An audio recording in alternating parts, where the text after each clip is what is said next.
আজকে আপনাদের সাথে শেয়ার করব চুলায় তৈরি পারফেক্ট পাউন্ড কেক রেসিপি। মাত্র 2টি ডিম দিয়ে কি করে এত সুস্বাদু পাউন্ড কেক তৈরি করা যায় সেই রেসিপি আজকে শেয়ার করব। সো হ্যালো এভরিওয়ান, আসসালামু আলাইকুম। কেমন আছেন সবাই? সহজ রান্নাতে সকলকে আরও একবার স্বাগত জানাই। চলুন তাহলে আমার সাথে। এখানে কেক তৈরির জন্য শুরুতেই আমি 2টো ডিম ব্যবহার করেছি।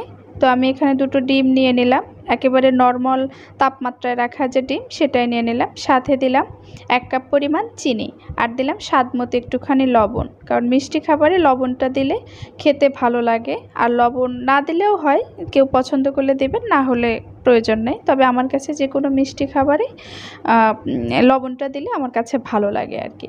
তো এবার ভালো মতো ডিম চিনি মিক্স করে নিলাম। চিনিটা গলে যাওয়ার সঙ্গে সঙ্গে এখানে 1 কাপ পরিমাণ আমি তেল যুক্ত করে দিলাম।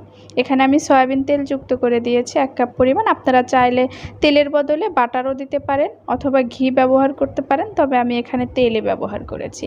এবার তেলটাও ভালো মতো মিক্স করে নেব। আর এখানে প্রথমেই নিয়ে নিচ্ছি ময়দাটা চেলে নেব। সবগুলো উপকরণই এখানে আমি চেলে নেব, শুকনো উপকরণ।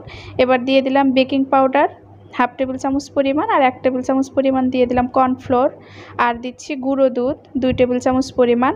তো এবার সবগুলো সুন্দর করে চেলে নিচ্ছি। চেলে নিলে হবে কোনো ভিতরে কোনো বাতাস বা দলা কোনো কিছুই থাকবে না, সুন্দর মতো কেকটা ভালো হবে।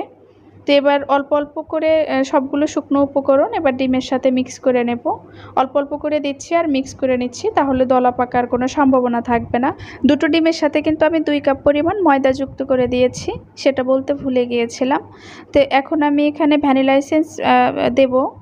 এটা কোনো মাপ নেই, আপনি ভ্যানিলা এসেন্সের ঘনত্ব বুঝে দেবেন। এখানে যেহেতু ভ্যানিলা এসেন্সটা অনেকটা ঘন, তার কারণে আমি অল্প একটুই দিয়েছি।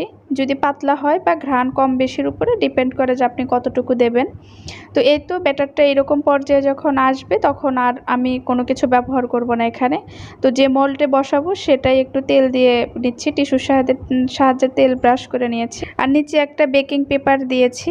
এবার ব্যাটারটা ঢেলে দিলাম। তো ব্যাটারের ঘনত্ব দেখে বুঝতে পেরেছেন, ঠিক এরকম পর্যায়ে রেখে দেবেন। এর থেকে যদি বেশি ঘন হয় তাহলে কিন্তু উটপিঠার মতো হয়ে যাবে, কেক আর হবে না। তো এবার জাস্ট একটু ট্যাপ করে নিলাম যেন ভিতরে কোনো হাওয়া বা কোনো কিছু না থাকে, কোনো বাবলস না থাকে।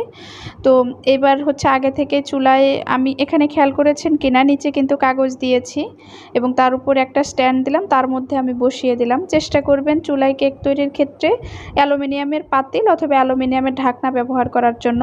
আর দুটোই যদি অ্যালুমিনিয়ামের হয় সেক্ষেত্রে তো খুবই ভালো। আমি এখানে ঘড়ি ধরে 45 মিনিট একেবারে চুলার অল্প আছে এটাকে বেক করে নিয়েছি।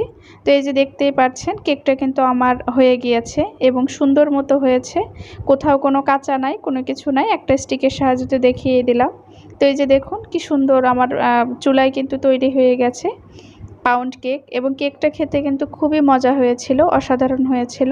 তো এবার আপনাদের একটুখানি কেটে দেখায় যে ভিতরটা কেমন হয়েছে, কোনো কাঁচা আছে কিনা। তো বন্ধুরা, আজকের ভিডিওটি কেমন লাগলো প্লিজ কমেন্ট করে জানাবেন। ভালো লাগলে একটা লাইক এবং চ্যানেল সাবস্ক্রাইব করতে ভুলবেন না। দেখা হবে আগামী কোনো ভিডিওতে। সে পর্যন্ত সকলে ভালো থাকবেন, সুস্থ থাকবেন, সুন্দর থাকবেন।